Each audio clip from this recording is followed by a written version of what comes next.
স্বাগত ডিবিসি সংবাদে আপনাদের সাথে আছি সুরভি আলম তরুণী। শুরুতেই জানাবো মার্কেন্টাইল ব্যাংক সংবাদ শিরোনামগুলো। রোহিঙ্গাদের টেকসই প্রত্যাবাসন না হওয়া পর্যন্ত হাল না ছাড়ার ঘোষণা জাতিসংঘ মহাসচিবের। আর্থিক সহায়তা কমলে নিরবচ্ছিন্ন বিপর্যয় হবে, মারা যাবে মানুষ।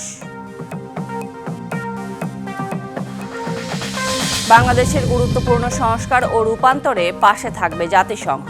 সংস্কার প্রক্রিয়া জটিল হলেও আসবে প্রকৃত পরিবর্তন, আশা মহাসচিবের।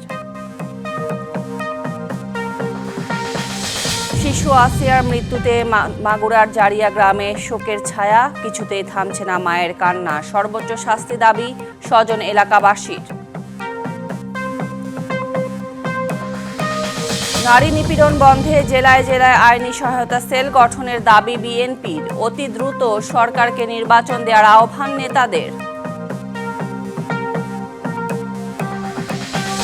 ঈদযাত্রায় ট্রেনের আগাম টিকিট বিক্রি শুরু। অনলাইনে টিকিট পেতে আধা ঘন্টায় 20 লাখ হিট, 9 মিনিটেই শেষ পশ্চিমাঞ্চলের টিকিট। সহসাই পূরণ হবে না সিনিয়রদের শূন্যস্থান। পাইপলাইনে 6 জন ক্রিকেটার থাকলেও মান নিয়ে প্রশ্ন সাবেক নির্বাচক হান্নান সরকারের।